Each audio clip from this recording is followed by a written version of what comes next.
Hello super hero lovers, আজ আমি আপনাদের জন্য নিয়ে হাজির হয়েছি মার্বেল অ্যানিমেশনের সিরিজ এক্স-মেন 97 এর এপিসোড 8 এর এক্সপ্লেন নিয়ে। এর আগের বাকি এপিসোডগুলোর এক্সপ্লেন আমি চ্যানেলে করে দিয়েছি, সেগুলো দেখা না থাকলে আগে দেখে নেবেন। আর এদিকে চলুন শুরু করি আজকের এই নতুন এপিসোডটি। এপিসোডের শুরুতে আমরা কেবলকে দেখি সে বন্দুক নিয়ে নিজের নিশানা প্র্যাকটিস করছে আর নিজের স্কিলকে আরো ইমপ্রুভ করছে।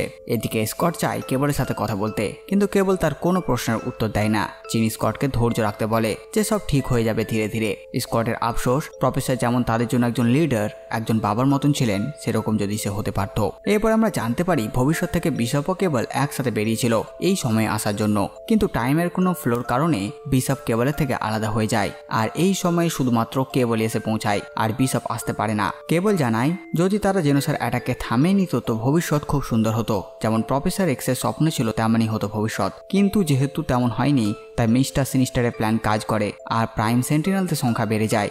আর তাই এখন বর্তমানে সিনিস্টারকে থামাতে হবে, সাথে সাথে ব্যাস্টিয়নকেও। সাথে সাথে কেবল এটা বলে সে অনেকবার টাইম ট্রাভেল করেছে কোনো ইভেন্টকে বদলাবার জন্য, কিন্তু সে পারেনি। তখন এখানে বিশ তাদের অ্যাবসোলিউট পয়েন্টের ব্যাপারে জানায় আর সে কামার তাদের মিষ্টি কার্ডের কথা বলে যে সেখান থেকে সে জানতে পেরেছে। এরপর স্কটের সাথে কেবলের তর্ক শুরু হয়ে যায়। জিন তাদের থামায় আর তারা তখন টিভিতে নিউজ চ্যানেলে প্রফেসর এক্সকে দেখতে পায় আর সেখানে বলা হচ্ছে প্রফেসর এক্স বেঁচে আছে।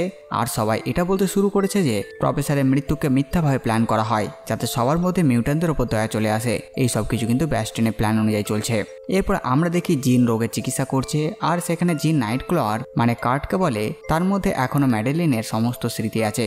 অপরদিকে আমরা সিনিস্টারকে দেখি সে ম্যাগনিটোকে বন্দি করে রেখেছে আর হেনরি কাইরিকের হত্যার জন্য দোষী এখন এক্সম্যানদের ধরা হচ্ছে। সেখানে ইউএনএ সে মহিলা অফিসারটি আছে যে এদের সাথে যুক্ত, কিন্তু সে ম্যাগনিটোর সাহায্য করতে চায়, কিন্তু ম্যাগনিটো তার কোনো প্রশ্নের কোনো উত্তর দেয় না। ওদিকে এক্স মেনশনে আমরা বিস্ট আর মিস টেলবিকে দেখি। সে বিস্টকে জিজ্ঞেস করে তুমি কি বলতে পারবে পৃথিবীতে এখন প্রাইম সেন্টিনেল কতগুলো আছে। আসলে সেখানে বিস্ট কাইরিকে সে সেন্টিনেল বডি নিয়ে এসেছে, তার উপর এক্সপেরিমেন্ট করছে। টেলবি তাকে বলে মানে তারা কতজনকে প্রাইম সেন্টিনেল বানিয়ে দিয়েছে সেটা কি জানা যাবে। উত্তরে বিস্ট বলে সেটাও কিছুক্ষণের মধ্যে বের করে নেওয়া সম্ভব হয়ে যাবে তার পক্ষে। অপরদিকে স্কটকে বলে জিন পৌঁছেছে একটি জায়গায় আর সেখানে তারা ব্যাস্টিয়নের বাড়ি যায়। তারা ভেবেছিল এখান থেকে তারা হয়তো প্রাইম সেন্টিনেলদের ব্যাপারে অনেক কিছু পাবে তথ্য, কিন্তু তারা জিনের কাছ থেকে জানতে পারে এটা ব্যাস্টিয়নের ছোটবেলার বাড়ি। তার বাড়িতে আমরা দেখি ব্যাস্টিয়নের বুড়ো মাকে আর সে তাদের বলে আমার ছেলে বলেছিল এখানে কয়েকজন আসবে। এখানে জিন ব্যাস্টিয়নের একটি ড্রয়িংকে সেন্স করে আর জানায় যে ব্যাস্টিয়ন অনেক শক্তিশালী এক মিউটেন্ট ছিল আর সে মেশিনের আওয়াজ শুনতে পেত। অপরদিকে আমরা ব্যাস্টিয়নকে দেখি, তার সাথে সেখানে ভিডিওতে কথা বলে ডক্টর ডুম, সাথে সাথে জিমো।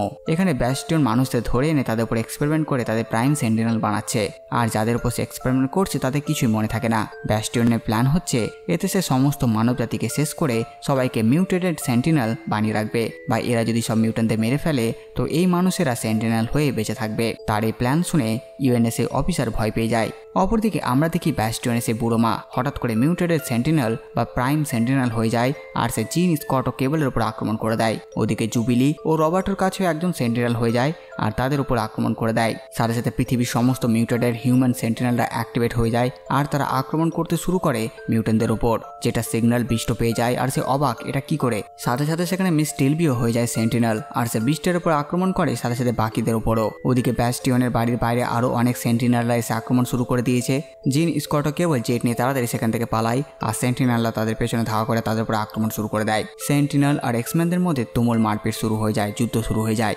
ওদিকে উলভারিন যতজনকে পারে মারে আর নাইটক্লয়ার তলোয়ার নিয়েও যতজনকে পারে মেরে ফেলে। রবার্টো জুবিলির উপর আক্রমণ চলে আর তারা দৌড়ে পালায় আর রবার্টো তার মায়ের পার্টিতে এসে প্রবেশ করে জানায় তাদের উপর সেন্টিনেলরা আক্রমণ করে দিয়েছে। তখন সেখানে সেই সেন্টিনেলরা বদলে যায় আর তারা বলে যে না, তারা মিউটেন্টদের বাঁচাতে এসেছে। সেখানে সবাই জেনে যায় রবার্টো একজন মিউটেন্ট। ওদিকে ইউএন অফিসার ম্যাগনিটোকে মুক্ত করে দেয়। ম্যাগনিটো সেখান থেকে গিয়ে পৌঁছায় নর্থ পোলে আর সে নিজের পাওয়ারে ম্যাগনেটিক ফিল্ড পুরো পৃথিবীতে ছড়িয়ে দেয়। সেখানে আমরা তখন স্পাইডারম্যানকেও দেখতে পাই। ম্যাগনিটো নিজের পাওয়ারের সাহায্যে সমস্ত সেন্টিনেলদের ডিঅ্যাক্টিভেট করে দেয়। ওদিকে এক্স মেনশনে প্রফেসর এক্স এসে পৌঁছায় আর এখানেই এই এপিসোডটি শেষ হয়ে যায়। তো ব্যাস বন্ধুরা, এই ভিডিওতে বাস এতটুকুই। আপনারা কমেন্ট করে জানান ভিডিও আপনাদের কেমন লাগলো। সাথে সাথে আমার এই কাজ যেটা আপনাদের ভালো লাগে ভিডিওটি লাইক চ্যানেল সাবস্ক্রাইব করে দেবেন। তো আমি আসছি নতুন ভিডিও নিয়ে।